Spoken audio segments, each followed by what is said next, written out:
And there we go again, and I started my intro so early that we didn't even load in because at the moment Zero Respect is not using their team banner and the admin is actually saying like, hey guys, you should use it, so we didn't start. So you get actually the chance to look into what's going on in lobby chat for just a glimpse second, because now we should load in. Anyway, that gives us a bit more time to talk about maybe even the last game and what we do, who we are, etc. My name is Heflatv. Coming with me is Mito, an awesome co-caster from Taiwan.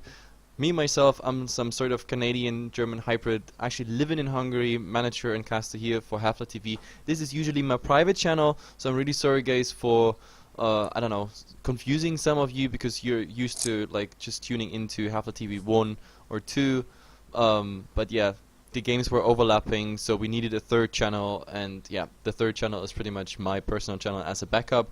That's why you're here, but I always appreciate it. If you actually want to know more or see more what Heflatv is doing, then follow Heflatv 1 and 2 instead of my private channel, because here it actually might happen you see me playing, which is a horrible experience because I'm a horrible player. I'm not that bad.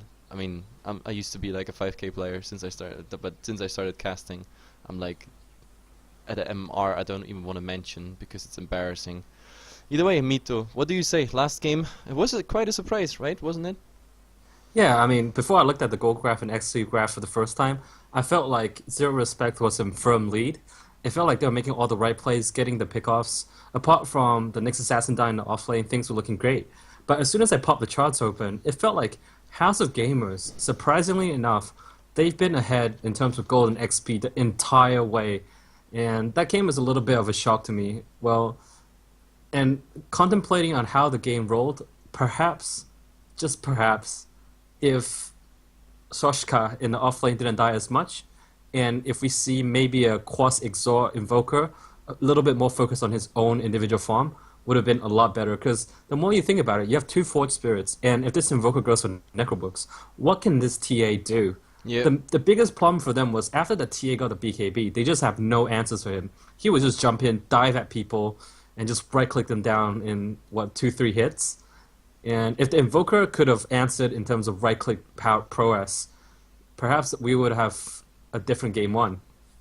The funny thing is, we were so right with some of our predictions in the draft, but then again, we were also wrong in many of them, because I predicted this one to be Exort, and I also predicted House of Gamers maybe having some trouble if the TA is not snowballing, because putting everything on a TA, but in the end we were absolutely wrong with that, because the TA actually had the chance to snowball, and with the BKB, I said it like before even that fight, where like they had one huge fight where they completely lost their entire setup, like 5 heroes down, a complete team wipe, and from there on I was like, oh god, Zero Respect. I think this is giving them like the little advantage they need, and now they snowball into House of Gamers, getting some towers, etc, etc. But the BKB came out and I was like, yes, game changing item, and it was the truth, because from there on Zero Respect didn't see anything. All the kills they got were just some collateral damage kills, pretty much on some supports, which mostly were by the Ref King, but he died then like once, then he was surrounded by like 3 or 4 heroes from House of Gamers, and then yeah, the second time he just died away. And thinking back in retrospect, heroes on House of Gamers, they have an interesting peak, I would say. Like the heroes, you look at Bat Rider, you look at Centaur, and you look at Temple Assassin, it feels like the peak point in the first phase. Like, it feels like these heroes all have a couple of phases. In the first phase, they peak around the 10-minute mark when these heroes get Blink Dagger, and Temple Assassin has level 9, Centaur has level 9, etc. They have insane amount of bursts. But then they kind of gradually fall off until they get the next set of items, like BKB, Yep. Blade Mail for the Centaur, BKB for the Bat Rider, or even Force Staff for the Bat Rider. And then it feels like it's a renewed phase of a peak. Suddenly they have a lot more to offer in team fights, and it feels like during the first peak they didn't utilize their skill sets all that well. It gave opportunities for Zero Respect to find a lot of pickoffs. But with the Midas on the Temple Assassin and just how the team rotated and played overall, it feels like once they managed to farm up their core items on time, and that second phase where they were supposed to peak the second time around, they just completely crushed Zero Respect. Yep. They killed them off in team fights, took Roshan, took firm grip of the game. Yeah, absolutely. I mean, being dire side there with the TA, with the medallion up, psionic traps, and a desolator, which came pretty early. I mean, we were talking like at the crossway there, pretty much. We were, crossroad, sorry.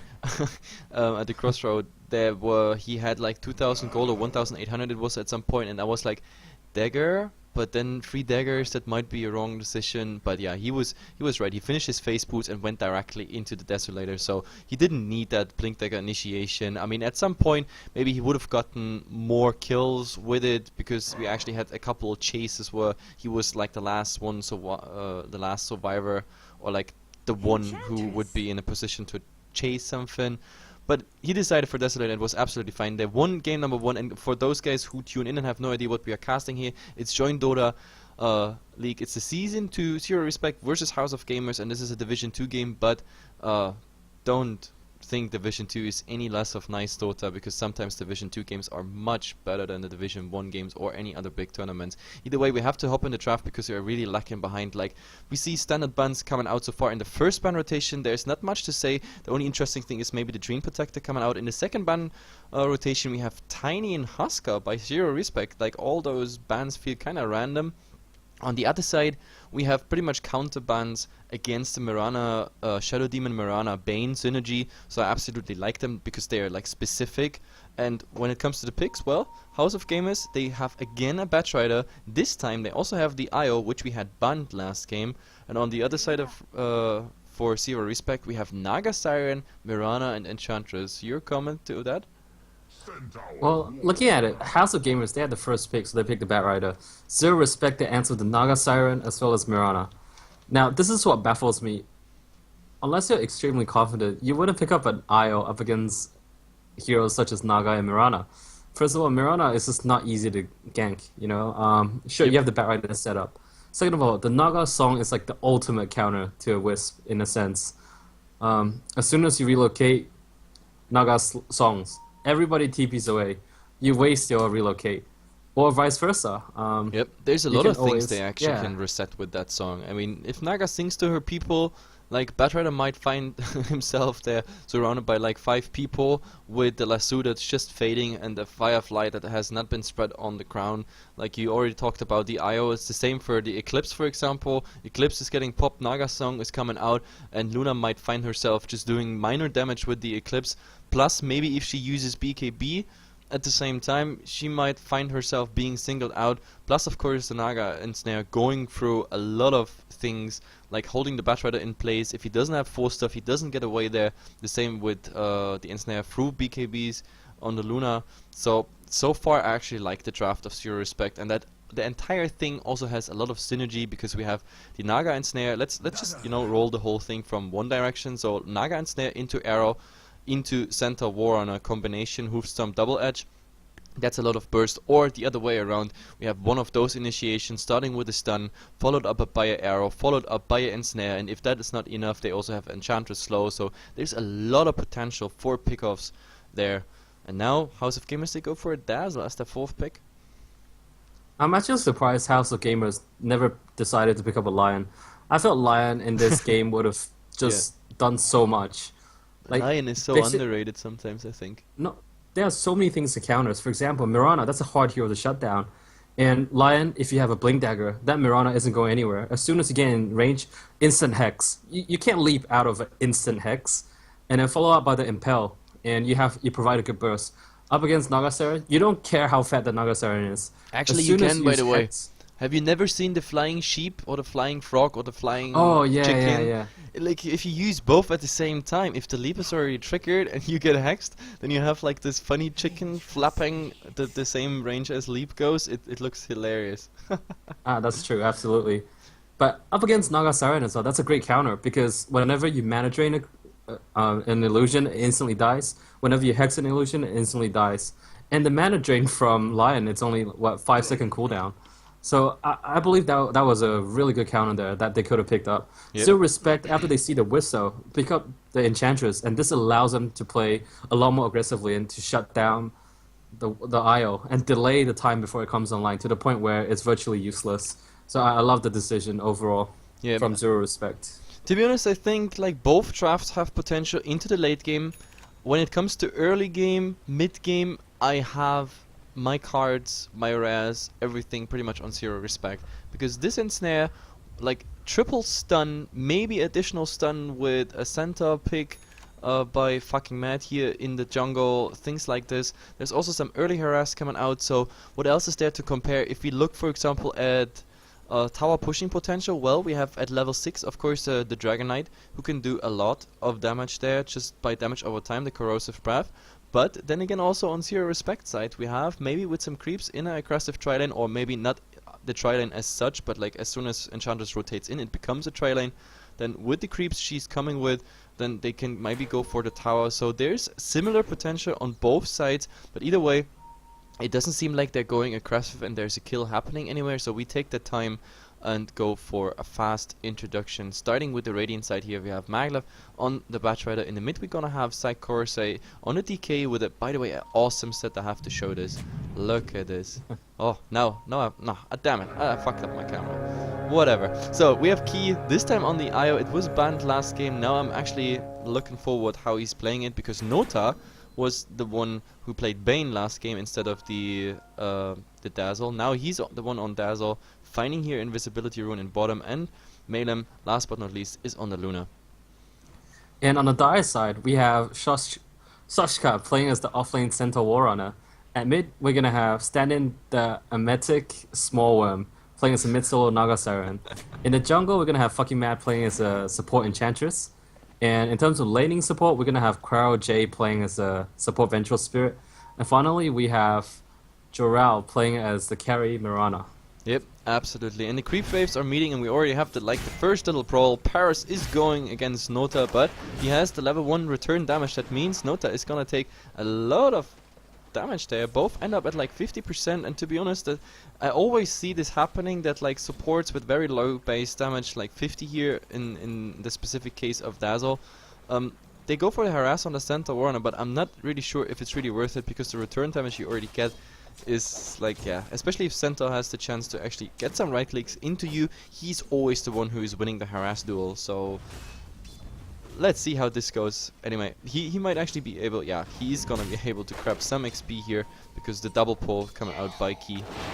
Oh, but they want to go for something now. That actually gets dangerous. The Poison Touch is out, and look at the right clicks. Yeah, it is enough. So Paris, aka Sochka, overextending there a bit. That was definitely not worth it.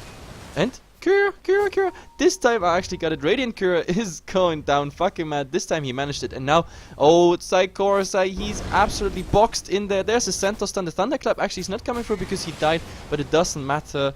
Then with the nice Riptide coming out, they just get the kill. So in the end, it's a 1-1 trade here, but I think this mid kill over the offlane kill a bit more important. So tiny advantage for Zero Respect here. Oh, I'm sorry. I know there are very few times where I have to disagree with you, but this is the just first one of them. gold, right? No, not just the first blood goal. It's the courier snipe that's more important than anything else. Yeah. This Dragon Knight can't afford the bottle crow right now, and in this war of attrition, I have to give it to the Naga Siren, who can easily bottle crow constantly.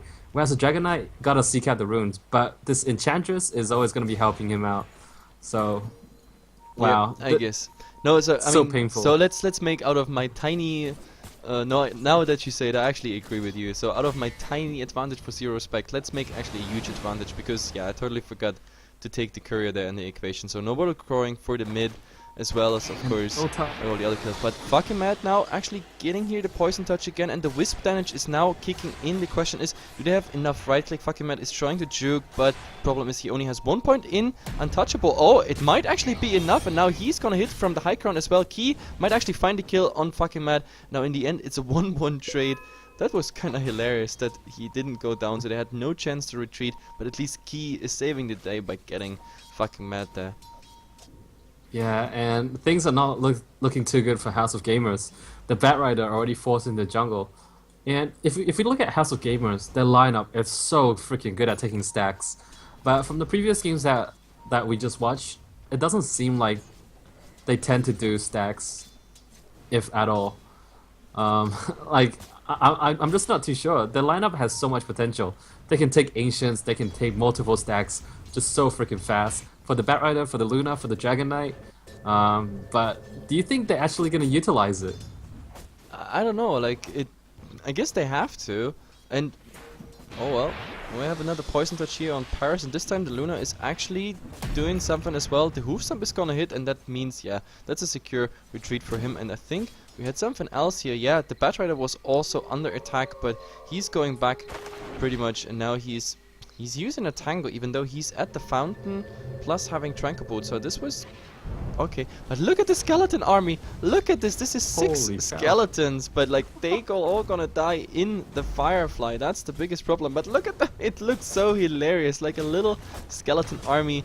Everything summoned by this troll summoner here, and oh well, it's too bad they all disappear. But now actually you have one ensnare, and there is the magic missile, but the arrow is so off target. It's not even funny. So he gets one kill before he dies himself. So another 1-1 trade here, but this arrow was really supposed to hit. I don't know how you can fail this arrow, because he was ensnared and the magic missile was up. So I don't know, I just blame this on a misclick, I guess. It has to be, because it was a very easy arrow to set up. And looking at mid, the Naga Siren has been using illusions to take that medium stack right there, and it's almost down. And I was thinking about it. Naga Siren, when I play it generally, I haven't seen even the pros do it. You have the potential to stack 4 to 5 camps every minute, and I just don't think it's being utilized enough by the pros. Whether it's they don't have, they definitely have the micro capacity. It's just I don't quite understand why they don't do it. Perhaps you're afraid of the enemy supports rotating in, contesting your stacks. That might be one. But overall, I think it's a great way to boost up your farm. Just having the stacks gone up, and then whenever the supports are missing from the lane, you can just back out, retreat into jungle, farm in a safe area. Yep, absolutely. By the way, I have to say something to our viewers. First of all, the Naga Siren, if that is Funsi or not, I'm not quite sure, because we tried to decipher Zero Respect's roster so far, but the problem is, like, on no side their roster is actually up to date now. The Luna Eclipse is gonna be popped, but the creeps are actually soaking it. That's a huge problem, of course. Now Paris actually doing quite some damage to him. But I don't know, this is just level 2 double edge. It would not be enough for a kill, but actually he might go. There's a double edge, but if Nota comes in, and now the poison touch is hitting, but that should be enough. The damage of the poison touch, is that only level 1? Oh, actually they stun. Oh, the double edge. He wanted to do the double edge short before, but there is the Naga song. She's singing to the people, but now she stops. Sudden end of the concert, because he wants the 2 kills. There is actually Shallow Crave and the TP. That should be enough. No damage over time to tick him over at the fountain. So yeah, nice play there by Nota, but the fact is Luna went down, the carry. And I have to finish my thought to the viewers. Like, first of all, yeah, we don't know, or we're not 100% certain about the roster of Zero Respect at the moment. It's not updated on the sites we have at our disposal. And the second thing, it's not actually me going down with the stream, it's just Twitch actually messing with the stream, because now they added resources again, so you can switch between source, high, medium, low, mobile, etc. And whenever that happens, the stream is going offline for a couple like seconds, because Heflatv, my private channel, is actually not partnered with Twitch. It will come in the future, now that we use it as a backup channel, but yeah, that's why it was offline for a couple seconds. So back to the game. We just saw a tower deny here top. Wow, so far there's only been 1 towers and 8 minutes in. It's alright, I guess. What we do have to focus on is the level of the Wisp. So far he's level 5.5, and this is some pretty good leveling from Ki. Just needs half more level. That's all he needs. And that's he's rotating to the off lane, whereas letting the Batrider just go through the jungle stacks. Nope, there are no jungle stacks. Alright, just go through the jungle, try to get that Blink Dagger up and running. Yeah. And once that happens, we're gonna see a lot more ganks happen. And talking about Blink Dagger, and Blink Dagger in comparison, who needs it, who wants it, and who has it soon. Batrider absolutely ahead in comparison to the poor Santa Warner at the moment. He's on 1,200. This is gonna be 1,400 after he's done with those stacks. And the Santa Warner, this poor guy, he finished his rank boost, got 400 on top. That's not much, but He might actually get some more gold now because fucking Mad and Cryo is rotating in. The Eclipse is not ready again. There's 10-second Magic Missile is coming out, and there is the combination. Hoofstomp, Double Edge will bring him low HP. The question is, no, Eclipse still not ready, so they get an easy kill here. I mean, Witch Dog actually managed to get out. At the same time, we have Mirana actually killing off the IO. I just suspect, yeah, that the arrow actually hit, so IO going down that way. Unfortunately, both kills at the same time, so hard to show with the camera. I need split camera, please. We need a second cameraman. Well, I'm right here looking at things, but too bad. Okay. I give you a small window on the stream. Well, you can pick up those kills that happen at the same time. But look at bottom here. I think we're gonna see the next big explosion here. Luna is coming in. This time Eclipse is ready. He's only level 7, so we look just at a level 1 Eclipse. But the creeps here are in position. Only problem is the Ripper is actually like fading away, and now Nota and the Luna here, they're pretty much, I don't know, I just hear a relocate. The arrow is actually missing, and now we have the DK going for the Mirana. Mirana taking huge damage, is already going down, and now this is a horrible overextension as well. The lasso is coming out on the Batch Rider, and now fucking Mad on the run. The question is, can he run? Because, yeah, the nature attendance is gonna fade away. This is the 4th stack of sticky napalm, and now with his low HP pool, he will just die. The only survivor is pretty much Cryo here out of this entire brawl. But this was overextension by definition. That was just too much with the relocate online. Now in the mid though, I think they might get like a small revenge kill on the little light bulb. Beep beep. That was it. Have you seen the Steam community? The IO Arcana with the smiley face. Wow, everybody's crying for it. Yeah, I know. It's, to be honest, I really want to set on IO. Like, I don't know why, but like it would be so easy to make it purple or yellow or anything like that. It's like, I don't know. Like, I really, if I never spent a single cent on Dota items, because I get a lot of items with casting and playing myself and trading and bats and whatsoever, but if there's anything coming for Wisp, I'm the first one to buy it. You can bet on that. Well, yeah, I mean, I don't know. Personally, like, I want a Tinker item. Tinker is my personal favorite. Yeah, for Tinker it was also be easy to add something, but now even more important, there we see it, the Dragon Knight, he's level 9, so there's the damage over time, and actually, oh, there's a Lucent Beam stunning fucking Mad for a second, but Korosai is not going in. The Dragon Tail, of course, has a much further range when the ultimate is up. The problem is, well, ultimate is still up for a long time, but they decide to go back because they feel there's a lot of people rotating in. And is this tower in deny range? No, unfortunately it's not. So Korosai is still remaining here. There would be 3 people at the site who could help him, but the problem is, are they fast enough? I mean, they're pretty far away, and look at those 3.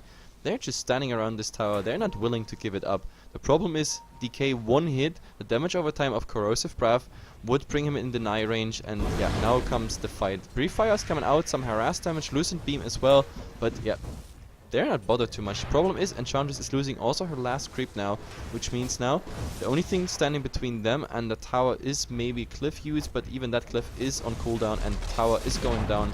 Korosai actually securing the last hit. Yeah, but in the meantime, look at the Naga Siren with already 3.5k gold on her. So all they need to do is buy a little more time. They can't afford to constantly lose towers like this and not contest. Zero respect. The lineup is just simply not built for teamfight, and if they do look for it, it might cost them dearly. Batch Rider in a position to wait, but Moonlight Shadow is already out. Now he actually got something, and nice response there with the swap.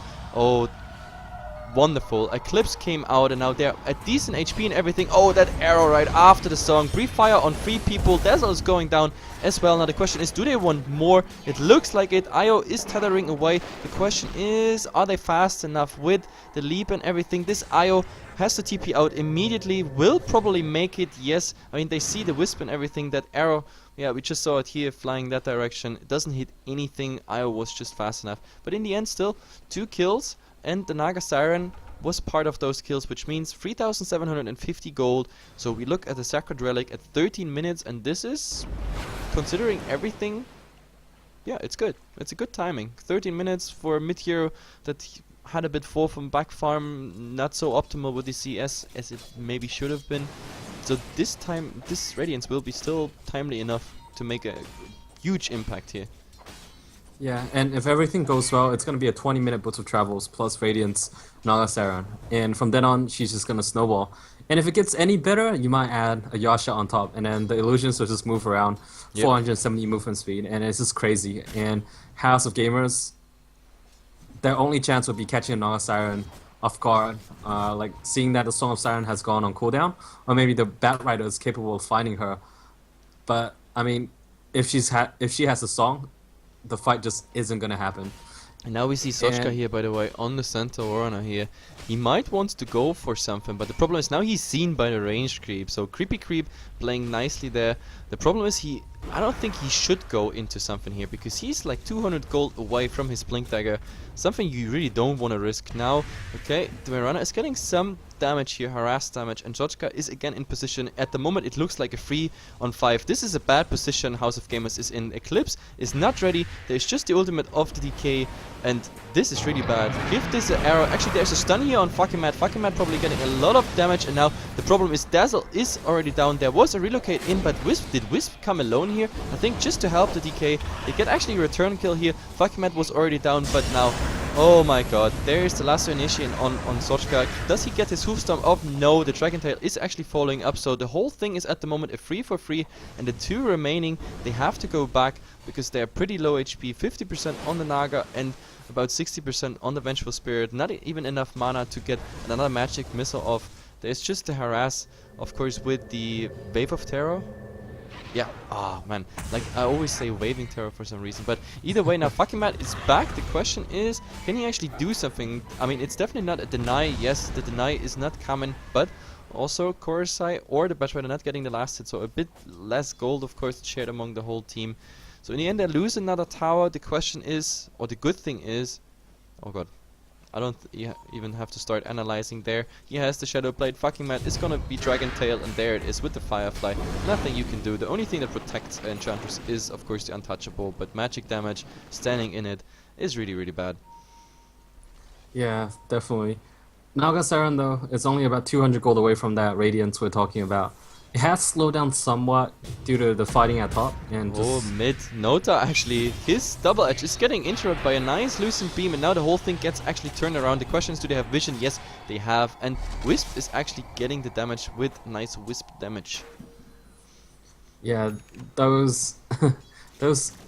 What's it called? The spirits. Yeah, the Wisp spirits. I say always small wisps. I know this is like, it's the spirits, but it's like small wisps flying around wisps. It's like wisp babies. It's like mini eidolons, mini enigmas. But never mind. This is just me. You can easily call me stupid for that. Like I absolutely take that. And back to the point, talking about Arcana, like the easiest Tinker Arcana ever. Just remodel him after Bumblebee. That's all I ask for. Bumblebee? Oh yeah, oh, actually a nice animation that, for example, when he does, I don't know, when he does something like the rearm, for example, that he like transforms into something or anything, or even just adding some additional, I don't know, something. Oh, but Bat Rider here is actually getting caught out. Now the Stampede is coming out, but he's instantly just TPing away. But now the slow here on Korosai, he pops the ultimate and stuns, but yeah. This is a really nice song, actually. This song prevented more from happening, and I think Zero Respect, they have to decide to go back. But there is a nice blink in, or rather relocate in, and fucking Mad will also follow now the already dead Vengeful Spirit, and Naga went down before. This was horrible for Zero Respect. I thought with the song they might actually TP out and be safe and call this a nice reset, but in the end, House of Gamers, they're secure. 3 kills here for null. That was such a sick relocate. And they definitely communicated about it, because as soon as you saw Luna, I was looking at Luna and she was standing down here and the fight was over here, and then she pops Eclipse and I was like, oh my god, the Eclipse gone to waste. But instant relocate in, just secure the fight for them. So that was some sick teamwork right there. It's actually a quite sick combo, to be honest, and I have to admit it, like in all those months of casting, I have not seen this combination. I have seen Io Luna, of course. I mean, that's pretty much easy, but like this nice timing of using the Eclipse at the same time as the relocate, so when you pop in front of like 2 or 3 heroes, that you end up like hitting them with all of the Lucent Beams. And he was also just, I think this was she already level 11 in that fight? I don't think so. I think this was even a level 1 Eclipse. Eclipse, so this was not even the full potential for the current level. But now the problem is they go for Roshan. I mean, Batrider is securing it now. The problem is they have no life speed, but there is a Stampede. Oh my god, and Soshka is coming in a free-man Hoofstomp. What a Hoofstomp. Now Moonlight Shadow is on, and the question is, can they go for something? I mean, that Luna will surely go down. The question is, do they want more? Theoretically, there would be Psychorsai, but he has a haste drone, and Batrider finds himself in an awkward position, but he TPs out. So in the end, there is a very low Roshan, and I'm afraid they're just gonna take it, because fucking Matt can tank it up with Untouchable. There's 3 points in it, so look at Roshan. That's pretty much how he does it at the moment. But there, Korsai is coming in still with the residual haste run he has, but I think he's paying for it. He's really paying for it. This was not really worth it, because he is giving away a dominating streak just for a Centaur kill, and Roshan was down anyway, so this was a very questionable trade. I mean, it's a 1-for-1, but still, this experience to all the heroes surrounded, plus, of course, the dominating streak, this makes it not really worth it. Yeah, but it's just amazing, like, display of skills and teamwork from both sides. Earlier we saw the Luna Wisp relocating in. This time we see the Naga illusions going in, and then using that Stampede just slowed everyone. It was terrifying. They couldn't move. 4 heroes stuck in the pit, and then Centaur just blinks in and wrecks. Well, like, amazing plays on both sides, I have to say. But right now, I feel like House of Gamers, they're in a huge amount of trouble. Yeah, we also also Naga Siren almost have Boots of Travels. Yeah, and Mirana has farm as well. We have to look actually and like put that whole thing in numbers, and there you see it. Experience graph. It's pretty much at the moment like a roller coaster. It used to be on House of Gamers' side, but now with that last fight, Roshan on top, etc., they lost a lot. And now looking at the gold, House of Gamers lost more than 5,000 gold there. It's heading towards the 0 line, so this game is pretty much equal. If you look at the kill board, it's 16-17, of course, also very equalized, and still 0 respect. I said it already in the draft. I give them pretty much heads up for late game, because it's just it's a Naga Siren, it's a Mirana developing right click, and it's also a Vengeful Spirit who can transition a bit into damage, of course, plus getting all those utility items, etc., etc. If that Naga Siren is getting her PTs and hard done, there's also a lot of split potential, split push potential. So I don't know, House of Gamers, they have to be aggressive. But here in the mid, before I even can swap the super easy kill, level 4 double edge, that's enough with the Hoofstomp combination just to kill the Dazzle off. Yeah, it's crazy though, because even though the game looks like it's hanging in balance, like Naga Siren, you just have to recognize this hero is the there's a lasso strongest. initiation, and he's gonna get dragged into Eclipse. Poor guy. Keep going. That was a fast kill. At this point though, it doesn't matter what else goes on. All that matters is Naga Siren, because Naga Siren relocate. is all Relocate. They come in So with the Batrider. Actually, Lasso is not ready. The question is now, can they go for something? The Flame Break is pushing them back. And now there's everywhere the sticky napalm as well as the Firefly damage. And now there comes the song. That's enough time for the Vengeful Spirit just to TP out. The problem is, do they want to go for the Naga? Theoretically, they could catch her if... No, not really. I mean, there might have been a slight chance of sticky napalm and then catching up with the Shadow Blade, but they didn't even want to. They got the 2 kills there. Yeah, but what I gotta say is, once you have a fat Naga Siren, just give her a little bit more time.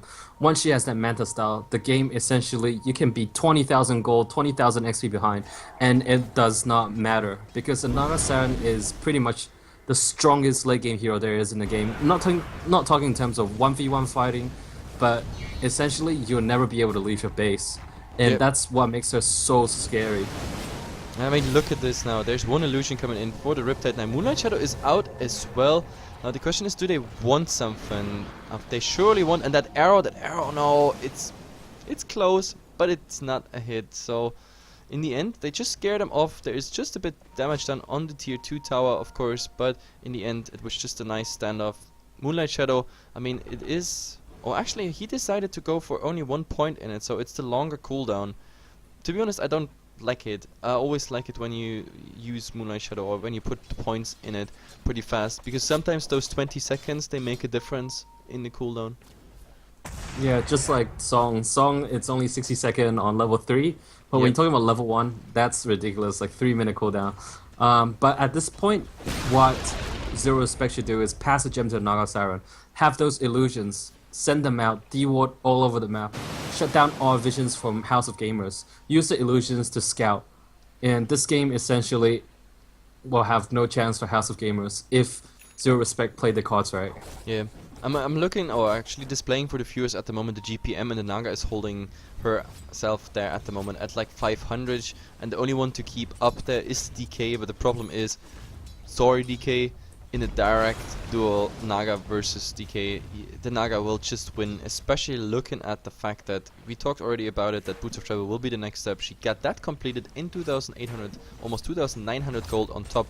It's going towards a tower trade, so with that pretty much she has the Reaper, and we are looking at a pretty fast hard, about what, 27, 28, 29 minutes maybe at latest, unless she dies.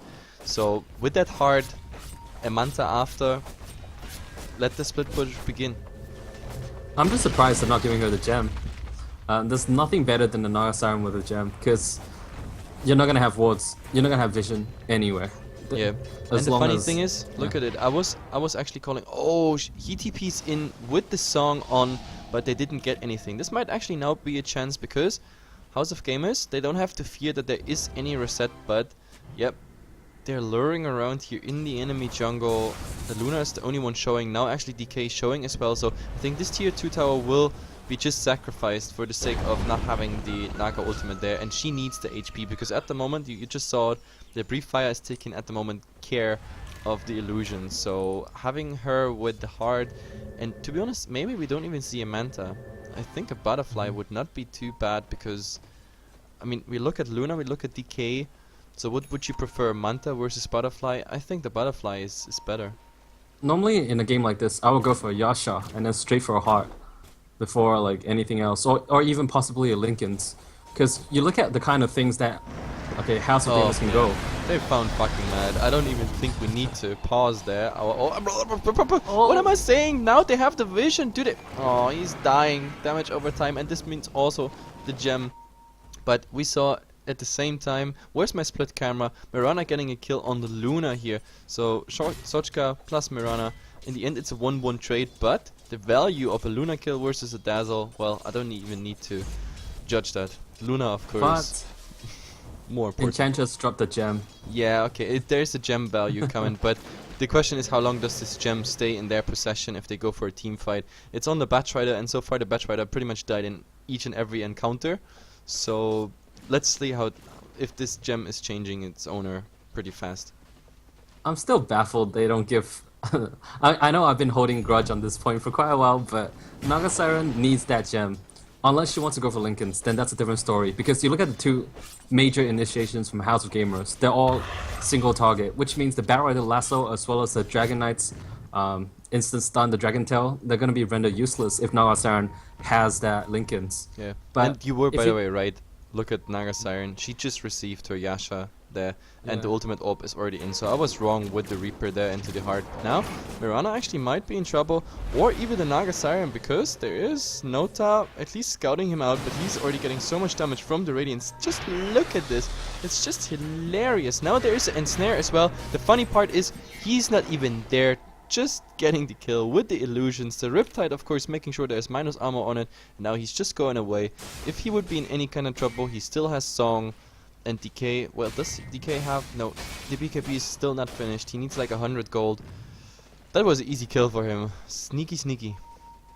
Yeah, but the reason why Naga Siren I always prefer the going, like, kind of a glass cannon build in the early game with, say, Boots of Travel, Radiance, and just a Yasha before going straight for Heart is because Naga Siren benefits so much more from that movement speed. Look at her moving at 462, which means those illusions can travel from camp to camp way faster.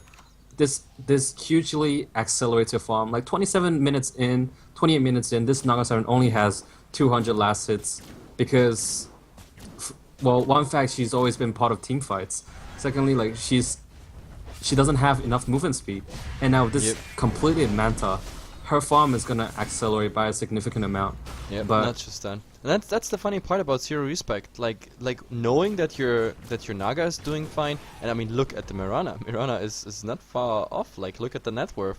She's just like 4K behind, considering how like fast Mirana can farm. But now talking about it, that was attempt of a Lucent Beam. But, oh god, we see actually a lasso initiation on fucking Mad. Moonlight Shadow is coming out. Do they have vision? Yes, the gem is still on the Batrider, but they decide to just go back. Or do they? Korsai is in the mid and he just got caught out by a Hoofstorm. There is the magic missile, so he's held in place. Now Naga is coming. The Ensnare is just a matter of time. He's also under the tower now after the BKB is actually using the Ensnare, and now it's just a matter of right click. But Luna is actually in there using the Eclipse, and this is cleaning up. Oh my goodness, 2 are already down for Zero Respect, and now Mirana is the one. What are they doing? Mirana is hopping out directly into a pre-fire, which killed fucking Mad. So in the end, we have 5 still alive for House of Gamers, 3 down for Zero Respect. They can probably turtle out that high ground, but you see in the fights, we predict so much of an advantage into Zero Respect, but the truth is, they just fight better at the moment. Better initiation. Now, talking about initiation, there we have the lasso on the Mirana. Leave would have been available, but you're in a lasso. Nothing you can do, and now we have to look at the buybacks. Buybacks would be available for the Naga, for example. I don't know, do you think they're gonna sacrifice this? Oh, there's actually a nice arrow on the Batrider, but no follow-up whatsoever. Do they actually sacrifice the Rax just for the sake of not buying back on the Naga?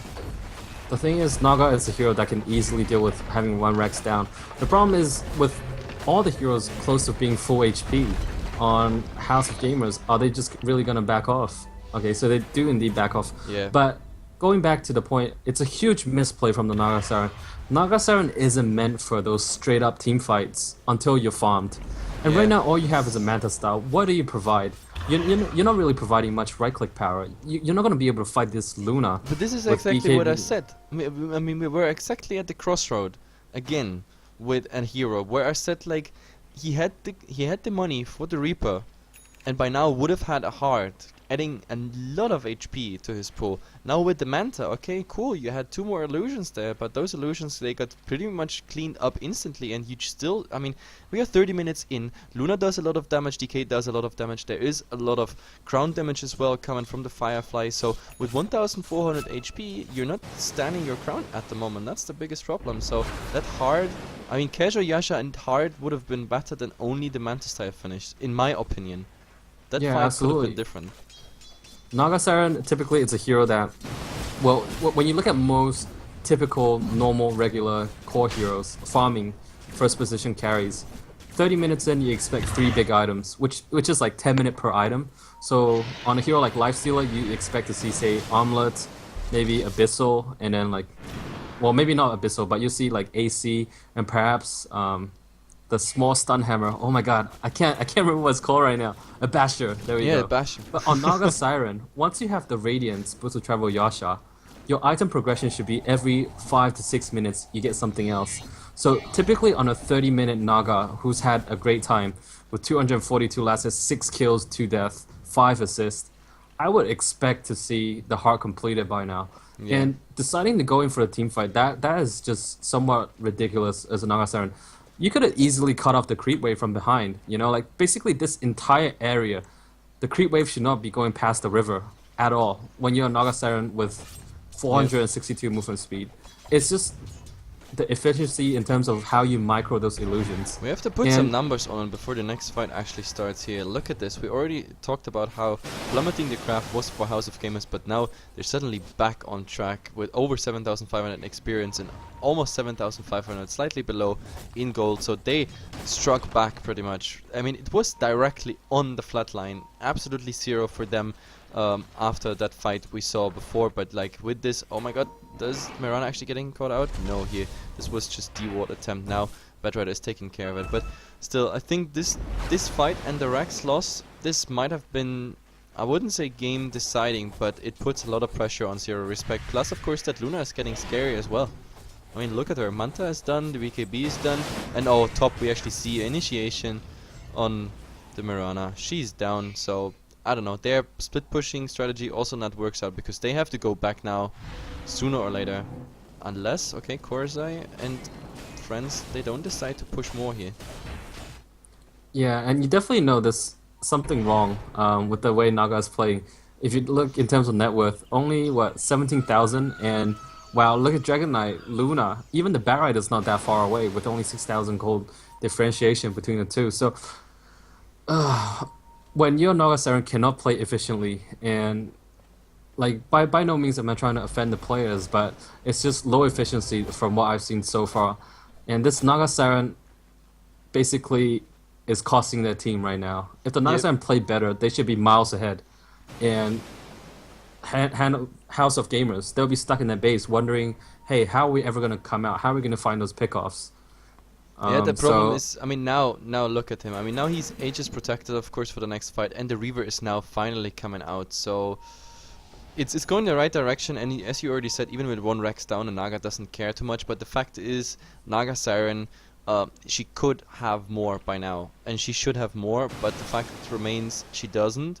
And I don't know if it's efficiency or just being killed at wrong. I mean, they had like some unlucky fights with the song being used, and then in the end still wiping, etc., etc. Plus the last fight being horrible. But now in the mid, actually, fucking mad again, getting caught out, and now Moonlight Shadow is coming out, but for what reason? There is anyway a gem, so fucking mad is for sure that the only good, or pretty much the only upside is that the BKB was okay, used here on a DK. let's look at some important things right now. The creep wave, they're pushing forward, Oh, we and don't you have have time for important things. There's actually a song coming out, which prevented the Hoofstorm from landing, and now the DK is chewing through the supports while the Naga Siren is going for something else.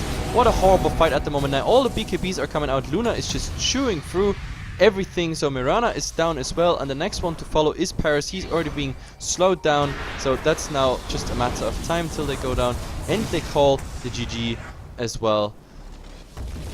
I don't I know. don't I I'm don't know. Just now, disappointed. did you see the illusions at the Ancients? That was what I was trying to point out. Huge mistakes. If he microed those illusions that he picked up, he could have easily stopped the creep wave at mid, and then he should just send his own illusions down at bottom, send them in one by one, and clear Yeah. the creep wave. There would be no push from House of Gamers. But I also don't So understand, like, I think there was lack of communication for Zero Respect, because they could have just turtled at the base, but they got caught out again. Plus the Naga using her song when the Centaur Warrunner is actually initiating with a hoof stomp. So I think there's some miscommunication going on, like the potential and everything was fine. Farming, I guess, could have been a bit better, especially on the Naga Siren, but in the end, House of Gamers just better synergy between the heroes and the players. Their communication, we saw it especially with the Wisp, Relocate and Eclipse, like they play much better at the moment together. That's just a fact. But we have to wrap it up. This is the end of game 2. The whole thing is a best of 2, or rather not the best of 2. It's a 2-game series officially called. But yeah, the fact is House of Gamers is taking 2, even though it looked promising for Zero Respect in the second game. My name is Heflatv, and coming with me is of course Mito. We are casters from Heflatv. Today we are here on the private channel because we had to, because there was all the other channels were already casting games. So if you actually like what Heflatv, all the casters of Heflatv are doing, then go to Heflatv 1 and 2 and just give you a follow there, as well as of course Facebook and Twitter. And of course, if you miss the games, or you're a fan of the team and you want to share it with friends who are also like the team or the league or whatever, or even the caster, but feel free to just go on our YouTube, Heflatv on YouTube. You see all the data in the waiting screen as well. So the VODs will be uploaded pretty much an hour after each and every game, depending on how fast YouTube is. And saying that, thanks for tuning in, guys, and see ya tomorrow. Tomorrow we're gonna cast another set of JDL games, as well as we are the official casters for the Tech Labs online tournament before it goes into LAN. The LAN is gonna be covered by BTS or JD. Let's see who's actually gonna get the hammer there. But yeah, tomorrow some nice games for coming on Heflatv 1 and 2. So see ya then tomorrow, and I hope we were good for you and you enjoyed it.